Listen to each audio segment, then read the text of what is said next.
Thank you very much for inviting me here to speak in RCPI today at this virtual conference. And I'm going to address the topic of non-training scheme doctors in Ireland and give a little bit of history of a project that we've undertaken in NDTP, outline why I think this situation has arisen and suggest some potential steps which may improve it.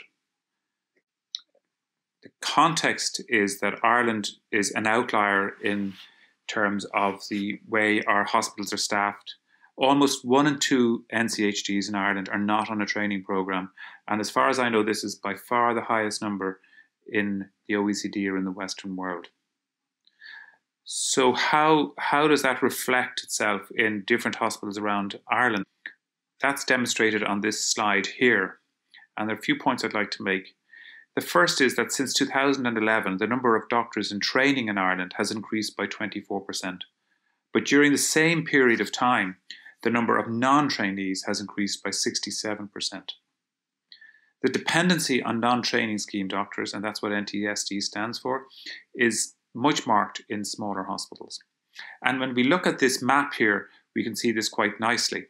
Green refers to more doctors being in training schemes, and red at more doctors who are not in training schemes, and it's a spectral distribution. And the size of the circle reflects the size of the hospital or number of medical staff within that city. And what you can clearly see from this slide is that Dublin, Cork and Galway, and to a lesser extent Waterford, are mainly staffed by trainees, whereas the rest of the hospitals in the country, are particularly the smaller hospitals and particularly the more peripheral hospitals, are in different shades of orange or red. So the non-trainee issue is primarily evident outside the main urban centres. In terms of the ratio of trainees to non-trainees by specialty, that is demonstrated on this slide here. And what this demonstrates is that the proportion of NCHDs in specialties varies. There's a higher proportion, for instance, in surgery, where 2 in 3 non-NCHDs is a non-training scheme doctor. Similar proportion in emergency medicine, and about 55% in anesthesiology. In contrast, only a third of pathology posts and about 16% of radiology posts are occupied by non-training scheme doctors. We can see why this has arisen, and partly it's arisen because the number of foreign trained doctors in the OECD is higher in Ireland than anywhere else. And this is reflected the fact that our workforce, we have been very dependent on foreign trained doctors to support, particularly on call, but our medical work in Ireland. Now, there are challenges associated with an over-reliance on non-training scheme doctors. But first of all, these doctors who are not in training are unable to avail of a training structure and the development of a predictable career plan for themselves. And that's a huge cost to them. And many of them, as a result of this, will choose to leave Ireland and work in other jurisdictions where they can avail of a training structure. And those other jurisdictions often tend to have more capacity for training.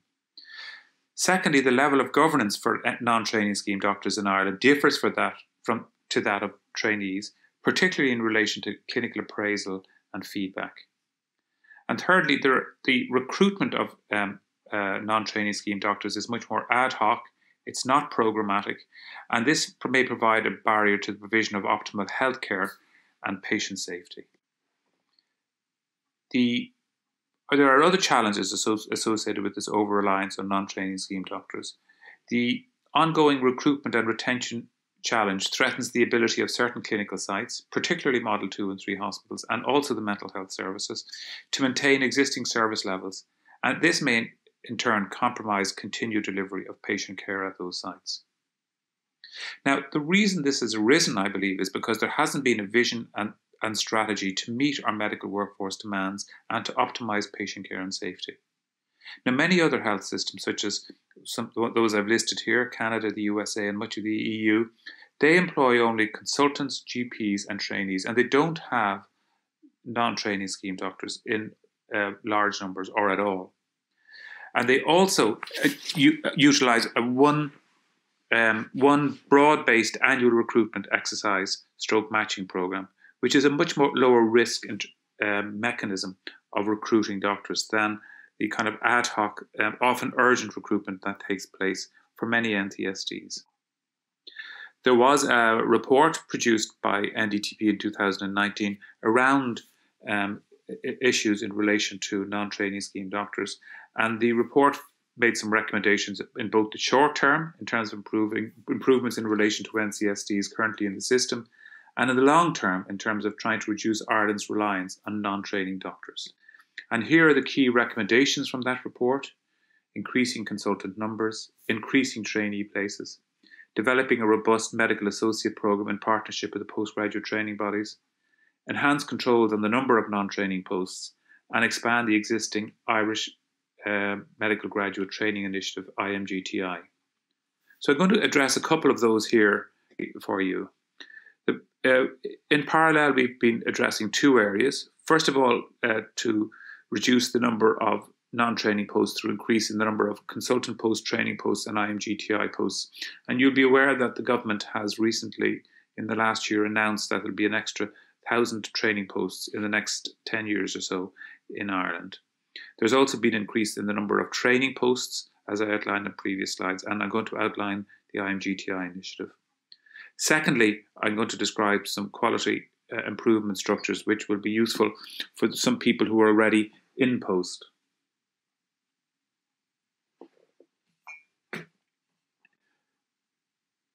The NTSDs fall into several categories, and these are three categories that I think include most of them.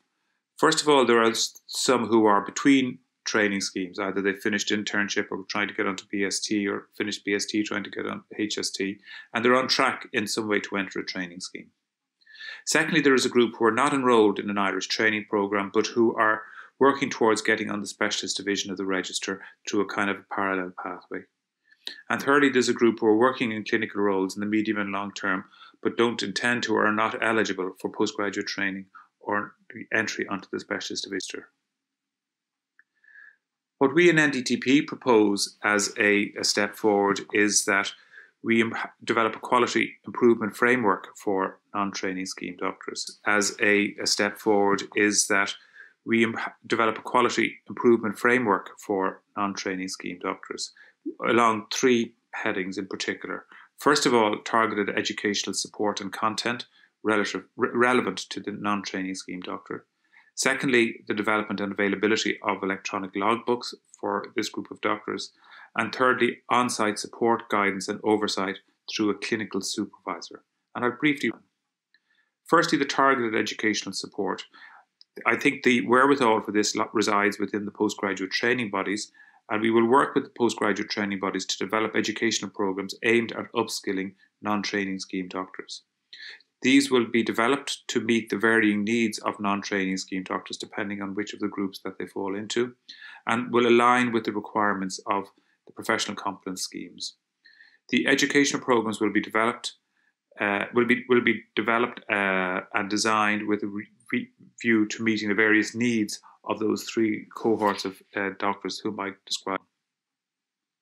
The second initiative is around electronic logbooks, and these are currently being developed by NDTP for all non-training scheme doctors and will include the following modules that are listed here: a record of clinical experience, procedures, work-based assessments, a training plan and review, and educational and personal input such as teaching, research, conferences, presentations, etc.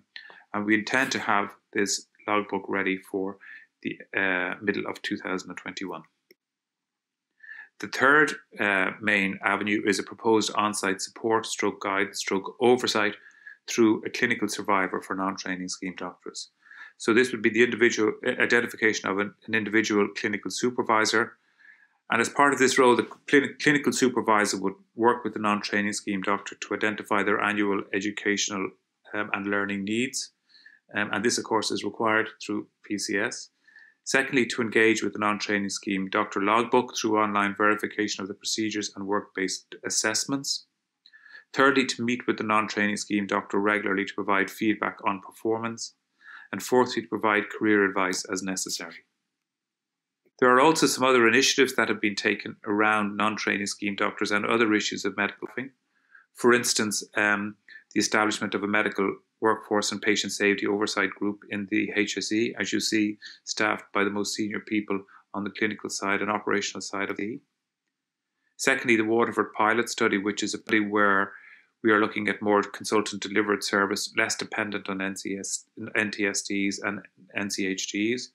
And this is where we're looking at dramatically increasing the number of consultants and reducing the dependence on NCHDs. So as the numbers of consultants increase, the number of NCHDs will fall. And thirdly, the HSE IMGTI scholarship training program. And this is an international medical graduate training initiative whereby doctors come from Pakistan and Sudan. They go through a variety of collaborators in this project and then spend 2 years in Ireland in a formal training program, and following which they are obliged to return to their home country. So this actually is doing the right thing. It's doctors coming from abroad and not depriving those home countries of the benefits of these doctors. So it's a beneficial program, I believe, because it helps us to adhere better to the WHO Code of Practice. It provides better trained staff, less risks, and is good for all parties involved. This program has expanded over the years, and there have been 350 participants to date, and I believe it should expand substantially further. And the last initiative that I want to talk about is expanding GP training. Currently, there are just over 200 GP trainees entering training each year, whereas to meet our workforce requirements, we probably need to be close to 350. Now, all of those GP trainees need to spend 2 years in the hospital. So I think this will allow us to convert more non-training to training posts. And I'd like to finish up by saying that in Ireland, I believe we need a medical workforce strategy, and we're in the process of putting a project in place to look at that. I believe we need more consultants, more trainees, to be less reliant on non-SDR consultants, to be less reliant on non-training NCHDs, to develop educational initiatives for non-training NCHDs, to expand IMGTI and GP training, initiatives to improve staffing in isolated hospitals, STEM immigration of newly qualified doctors, and explore staffing models regarding the implementation of Sláinte care. Thank you very much indeed.